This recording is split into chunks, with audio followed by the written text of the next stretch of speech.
I told you. I warned you.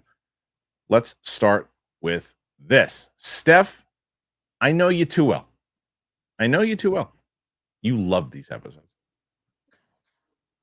I mean, really, of course. I was instantly, because I had forgotten. I couldn't remember if you were talking about the finale or what arc you were talking about. And as soon as I was like, this is it.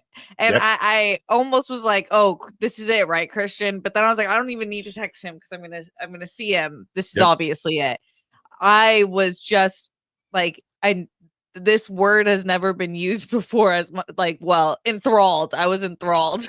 Like so good. It was so impactful. It just so deserving of the characters that they built and some of the endings that we got with some of the characters. It's like I wasn't expecting it that way. I thought that things were going to happen a certain way and it happened completely different. And it was just all 3 episodes were incredible. Obviously, 8 being a standout, but 9 had some moments for me that were even more special. So it's like it's hard to say. It's like you have to view it as the arc as a whole, but it is one of the best. Like, yeah, it's like it's the best in recent memory. Obviously, it's barring the original trilogy, but it just is like I can't believe that that's the Star Wars we're getting. This is brilliant. The word is brilliant. It's like people throw that word around all the time. This word is relevant for this show. This show is brilliant. It is everything that I was talking about, because anytime people were pushing back about saying, things are like, oh, the show's boring, it's this, that, and I'm like, take it easy and wait until you get to 7, 8, 9, because all of that stuff that happens in the first 6 is the lead up to this. Totally. It's all relevant to this. And it's like, well, nothing's really happening. It's like, you haven't seen the show yet. Because oh, the slow stuff. If you didn't get that stuff that led up to all the Gorman stuff and all the buildup and all the things that were going on and all the cast of the characters that were leading up to trying to figure out what is happening and how this resistance was a freaking design by the Empire and how brutal they are in order to do that. And the stuff that happens, I wish I had a camera on you during the Syril and Deidre stuff when they, oh my gosh, what was going through your mind during that? I was like, right. I was like, clutch the pearls. This is high drama. I told you guys I've been really focusing on health. I've been trying to make sure that I'm eating the right stuff, and Factor has made that very simple for me.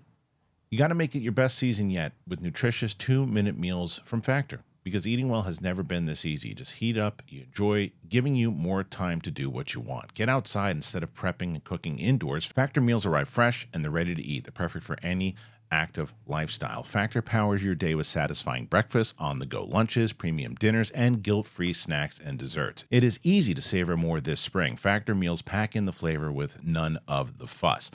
I have been loving what Factor has been providing to me. Like I told you, I have my live show. I go to the gym. I come back. I have something great. They have protein meals. They have a lot of different things. It just goes right to the style that you're looking for. Because if you want to get healthy stuff on the go, feeling good, you get Factor. And you can get started at factormeals.com/Kristian50off and use that code Kristian50off to get 50% off plus free shipping on your first box. That's code Kristian50off at factormeals.com/Kristian50off for 50% off plus free shipping. And because I feel like we're viewing things from like the Star Wars frame that we've been seeing, even though Andor has separated itself in a lot of frames, I'm still like shocked by some of the character choices because I'm not expecting it. Right. But then when you really think about it, you're like, Syril is I love that definition. I just love that you just called him Syril.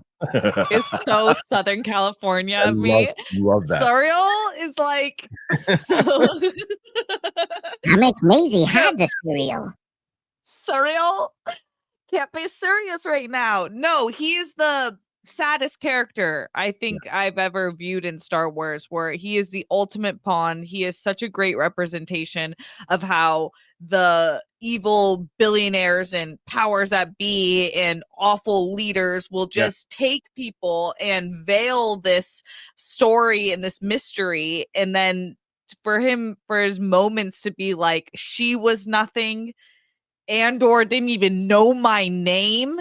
Who are you? Yeah. Who am I? Yeah, he was nobody, Like, and that was the thing. nobody.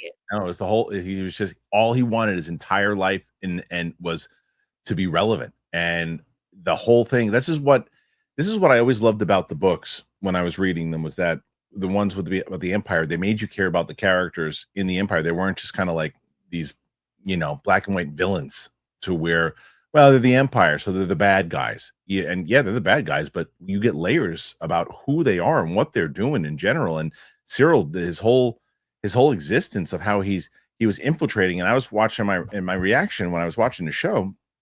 I thought he was going to have the moment of when, going undercover, and that kind of Donnie Brasco moment, of starting to really relate to the cause of what's happening. And ultimately he did, right? He felt he saw he was lied to by the woman that he loved and all this different thing. He's ultimately just a pawn in a cog, if you will. And all of these things that were going on with him, it just, that level of frustration when and Andor, the guy who just set all of this up, and he has that fight. And as you said, Andor doesn't know who the hell he is. They're just having this fight. Andor can tell this guy clearly doesn't like me for some reason. Yeah. And then the other thing is the whole thing where the guy, the main, the father figure of the Resistance, who's telling them, don't go to this thing. He's like, he had a feeling for it. He's the one who ultimately caps Syril, and he didn't even realize that Syril was kind of having a come around. So it's really a tragic story of Syril when you think about it. Right. I wasn't expecting that to be the person who took out Syril, but that made sense because I was like, he's taken everything from him. He was the ultimate snitch and he didn't even know what he was doing. But to them, they're like, you probably knew exactly what you were doing. Like, how would you not have the knowledge? But yeah, he was just like a great interpretation of when a lot of people respect order, they respect the laws, they respect justice in a system, but then they fall into this system and don't realize that the system that they've pledged their entire life to isn't even about what they said they were about. So it was pretty tragic and really exemplary of people today, I think, who don't even realize the umbrella that they're fighting under, because it started as one thing and it's become something completely different. And to watch it evolve in these multiple arcs, the Empire and the Resistance, is what I loved about this arc. It's like you really see where they've come in the past 2 years, both of them with their plans. Right. And this like realistic look at how both sides will have wins and losses, but their ultimate goal was they played the long game and it worked. And it was so, I was watching this interview with Tony Gilroy and he's like, we knew we had to do something with Gorman, and we knew that Mon Mothma was going to have this speech.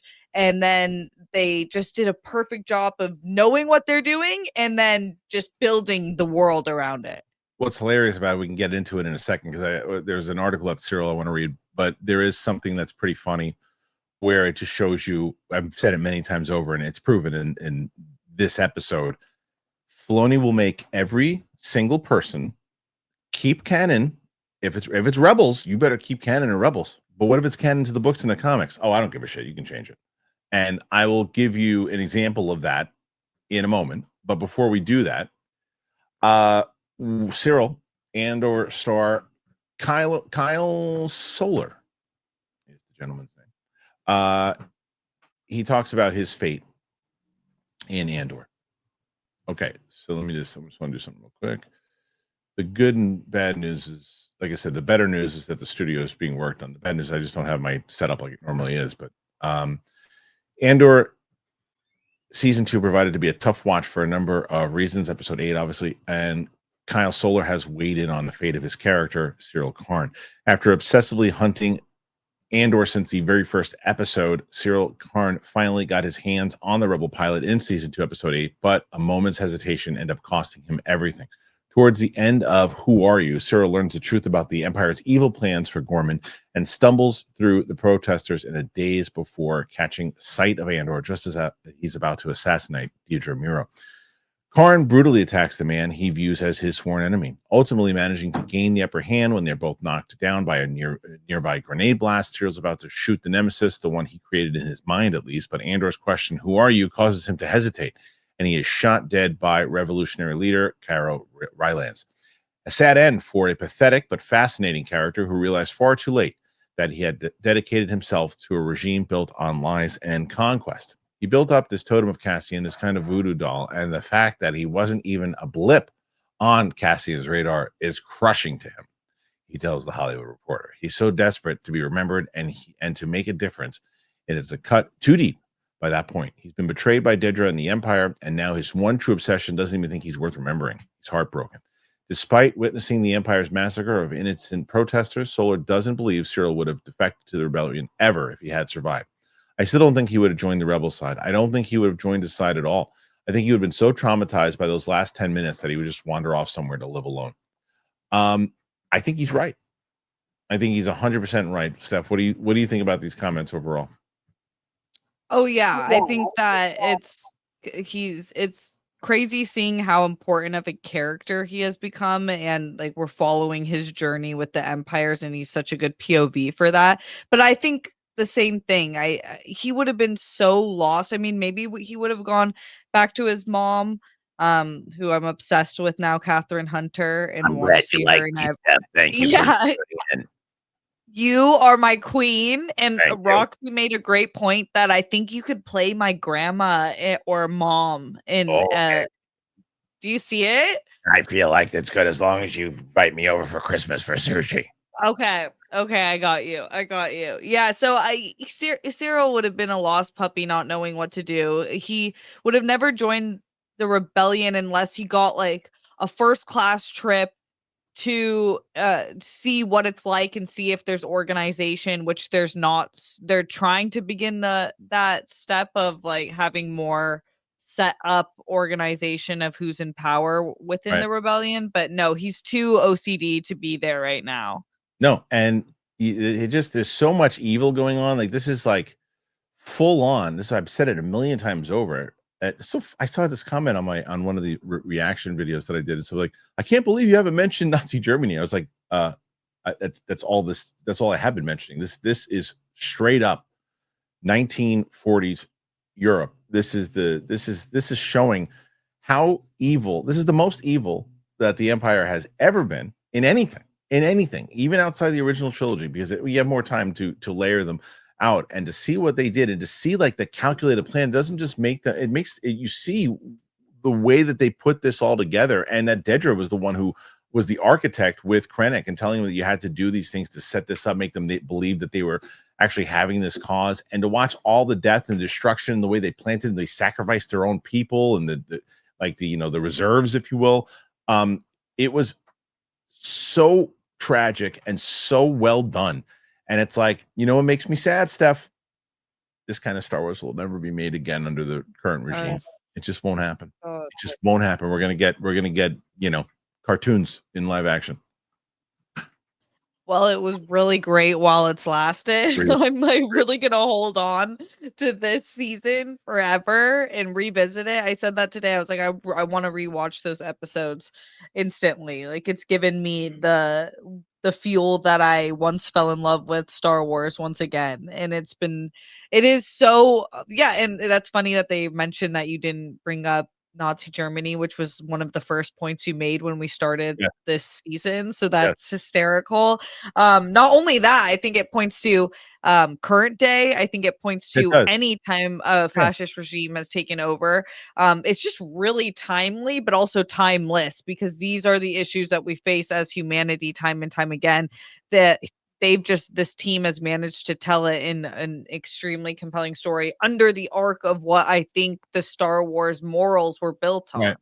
What I love is that this show is playing the end game. It's the long game, I should say. It's playing the long game, like the way that it's set up from the very beginning and knows where it's going, and through these breaks in the year. And the thing, so the way what I was talking about before with the canon stuff, right? you have this Mon Mothma episode, which plays into that speech that's happened in Rebels, because I was like, okay, well, wait a minute. We know that from Rebels, she goes, because they're like, oh, Cassian's going to get her out of there. I'm like, well, she can't go with Cassian because that's going to negate what happens in Rebels. Like they take her and she has the speech on the ship, and she does like, what are they going to do? Is Filoni's actually going to retcon some Rebel stuff? And of course he didn't. There was the thing with Cassian. He gets her out of there. Great, absolutely great episode, and we'll dive into that as well. But then they say then I think they did it well with how they did it. She's got to go on the ship. She's got to do her thing. There's someone else that's taking her, and I think the woman who actually brought her in Rebels to the crew is mentioned as well. I'm pretty sure. Anyway, but where they said, hey, do I have to stick to that in the comic? The thing that happens in the comics? And Filoni's like, no, what's the comics? I don't care. That was the K2SO stuff. And I knew it was going to happen. Brett did a freaking video of it about 2 years ago, and we said it wasn't going to happen. And I will preface it by saying it shouldn't have happened, because from what the story they were telling, shouldn't. It just proves again that if you were looking into getting into the books and the comics and all that stuff, because Kathleen Kennedy made a promise and said, yeah, everything connected is going to be canon. So if something happens in the comics, something happens in the books, it's relevant to what happens in the TV shows and in the movies. And then they decided, well, as long as it doesn't interfere with anything, so you can go and buy it. But if that's why you're buying it, we don't care. And that's exactly what happened. K2SO and Andor do not meet like that in the comics. They did a whole spin-off comic book. It's not how they meet. It's not how it happens at all. It's completely different. It was completely retconned, and because, like I said, Filoni's out. It doesn't pay attention to those things. The books and the comics, but the shows, especially his show, he's never retconning. But like I said, I think that they handled the K2SO thing the way that they did it. Excellent. I loved the way they did it. I love the fact that there's like a Terminator coming after you and seeing how devastating he was and how they reprogram him. It's great. So what did you think about that moment in general? I thought that moment was really awesome. I remember that when you and Brett talked about that, so I was like, what was it actually? And I totally forgot. So it ended up being really well done to me. Yeah. They were so scary when all of them came out and just like threw people across the way and like smashed them, broke them. That was Terminator scary. I've never been more afraid of droids before. They were really they were scary, devastating, and showed how important it was to bring him onto the team. But to go back to the Mon Mothma stuff, you know, they had this conversation. Tony Gilroy, he said, "Do I have to stick to this effing speech?"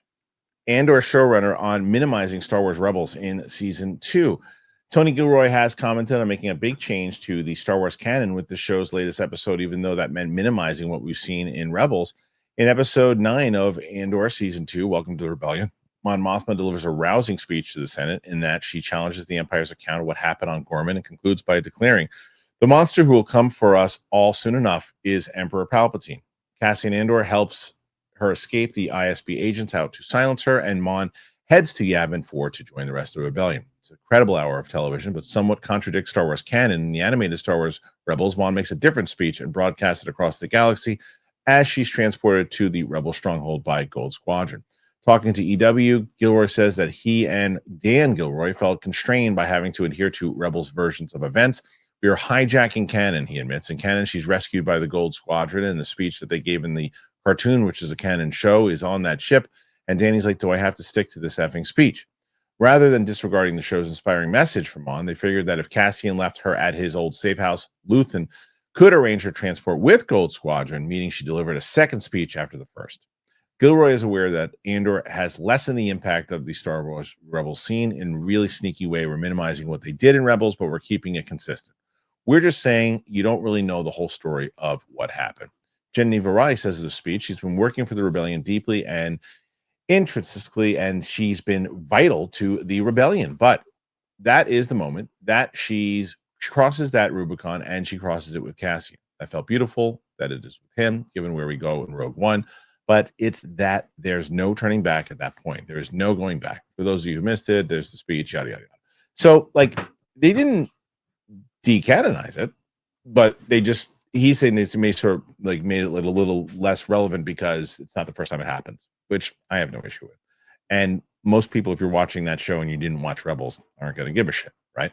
But that episode stuff is so intense, and the way how that works, and the thing that Bail just shows you, and how great is Benjamin Bratt as Bail? So great. So great. I feel like he encompasses his aura perfectly. I thought he did a really, really great job of just fitting right into place. And just really why this episode was so incredible to me is because we know the fate of Mon Mothma and Cassian, but I was still like questioning what's gonna happen Right. up until the very end. And then but yeah, I was really glad that they had that moment together. These are our two most important characters moving forward for what the resistance actually started on. So for them to meet in this culmination and him getting her out of there, and how cool he's become, like he's so smooth with it with the driver. He's like, what's the driver's name? He's like, oh cool. He's like, love that scene. bop bop. Love, That was yeah. so cool. And I I was love how like, she no played it. small Yeah. talk. Yeah. But it's consistent to where we see him in that first scene in Rogue One. Like that's who he is, right? Yes, Like yes. Like he's he becoming that pro. instantly knows what he had. Yeah, he's a very unique character. He's slowly become one of my favorites in Star Wars. Yep. And just as a character in general, because we've seen his growth, and he walks this super fine line since the beginning of Rogue One, where we see him instantly kill that guy, where you're like, are you bad? But no, Right. he's just has a very good sense of what he needs to Yeah. do at that moment in that second for the greater cause. Right. And it's also, and look, and say what you want about his relationship with Luthen, right? Luthen kind of put that in him too, and it's like, whatever, it's Right. about the cause. And that conversation he had with Bix. And then that's the other thing that I want to, you and I will end our conversation on Andor with the Bix stuff. But Mike, someone's asking where Mike was, and Mike had to work today, but Mike really wanted to talk about this episode. And this was Mike's thoughts. He texted us, and he said, I thought it was some of the best Star Wars that we've ever gotten since the original trilogy. I am so curious to see what some of these diehard Star Wars fans say when you try to critique Star Wars, and they will respond with, well, it's always just been for kids. There is no world in which they can say this series is for kids. Yeah, this is not for kids. And I'm telling you, unfortunately, what I hope happens, though, Steph, I really hope that they look at the kind of response that this goes, because this is the kind of conversation, as I told you, that we were going to get. And this is the same type of conversation. This is the first time that Star Wars television has had the similar conversations that a Stranger Things has, or that a House of the Dragon or Game of Thrones has. Like, this is the first time really that you're like, did you see that episode? Oh my God, I can't believe they went there. Those 3 episodes. It was that kind of television. Star Wars has not had that, even with Mandalorian. They've had some good moments. Well, maybe the Luke moment. The Luke moment was a big, huge moment, obviously. So, but that was because Luke Skywalker. But that not just moments though. An episode of just great, well written, well layered television. It has not happened. I hope that they look at this and say, there's 2 scenarios what's going to happen. Scenario 1, which I think is unlikely, they look at it and they go, wow, people are really responding to this. Maybe we should kind of dive into this a little bit more and do the 45 to an hour long episodes and get a little bit more serious with Star Wars. Let's do that. Or my ego is too big. My shows are better, and I'm going to show you why. More fun, blast, less dialogue. Monster. Oh, look at me. Oh, everything relates back to the animated show. Oh, Darth Maul is a show again. That's where I think we're going to go. But where do you think? Do you think there's a chance that they're gonna switch this up? I think there might be a chance that, not that they're not going to do what you just described. I think they are, and I think there's a place for that. I think that there's a chance that they might have, one show a year or one movie a year that is to a more adult theme, has more adult themes within it. But there is a chance that they don't, and this is the last we see of kind of someone like Tony Gilroy being able to tell his own version of a Star Wars story. Right. That would be sad. Totally. Oh, well, Mike's here in spirit. because Steph just froze. So is she going to disappear like Thanos again? Let's see. Steph, get up and come back. We'll see if she freezes like Thanos or disappears like Thanos. Wow, this is a long freeze. He's just frozen. Okay, listen. I keep going back to that. Oh, can you see me? Oh, you froze for a good minute. I know. I can't believe I'm here again. Yeah, there you go. You're back. Okay, I'm back. Okay. Kind of? All Let's I'll see. say. Oop. Am I back? You back, baby. You back. Woo! Okay. I just I wouldn't have thought that this would be better. Not better. I like this more than The Last of Us, and I'm obsessed with The Last of Us. Okay. I think The Last of Us is so incredible. It should be nominated, and that's kind of what I expect from a Max series and what I expect from The Last of Us. And it's just exciting that there's a Star Wars show that I think that I'm having even more fun with. Totally agree. It's I would like to see what happens overall. There, look at Brett. Yeah, there you go. Look at that. Oh, hi, Brett. Stinks. So we are excited to continue talking about this, ending it with this. Bix went bye-bye. I like that they didn't kill her off. I still, as I said, why didn't he go search for her? And someone was like, because it's the big galaxy and they don't know where the hell she went. I was like, that's a good point. So she's gone. The thing is, though, what we do.